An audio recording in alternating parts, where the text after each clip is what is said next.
fa lafim-baovao afa tanteraka kosa indray anisan'ny zavatra lehibe vitan'ny fitondrana ankehitriny ny fanatanterahana ny atsotsika hoe asa tanana maro fanadiovana ireo tanàna everitsika ho tanàna iva eto Andrenivohitra Ondry Véron Andrenal John André manampy fantatra amin'ny anarana hoe Satrobory ny mahakasika ny rahay eo anivon'ny Ankola Firavalomanaingio isan'ny nitondrana ny fomba fizeriny.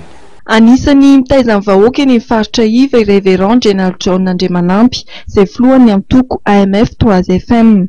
Ho azy dia anisany hevitra mahomby ny tetika asa tanana maro izay entina hanatsarana ny farim-piaina amin'ny vahoaka sahirana. Tena zava-dehibe vitan'ny fitondrana amin'izao fotoana izao io hetsika io.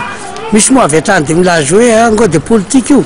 Ny ahy na ina politika tsy mijery an'izay ny tsirairay fa jereo kosa fa ao anaty fahasairana ny voaka madinika.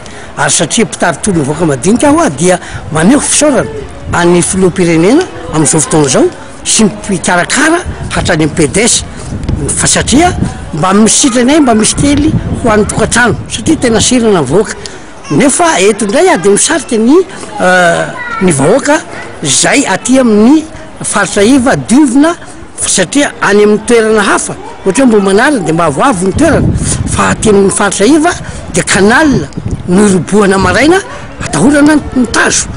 Anisany nasiany teny ihany koa ny raharay ny anivon'ny Ankola Firavalomana izay no hamafisany fa tsy mivaky velively saingy no hamafisany kosa nefa fa tsy ilozan'izay mpisoketa ny vondrona na ny antoko politika lehibeny. Ka io miankina fahenren'izy ireo mpitarika zany mahatsapy izy ireo fa izay no hery tambaranareo raha ohatra ka hitanareo fa misy maningana esory tao izy tsy na nesorana inay dia tsipahana nesoriny bureau politika ilay secrétaire général izay naningana nohon'ilay fitadiava-toerana tany ministera ny fampahalalam-baovao.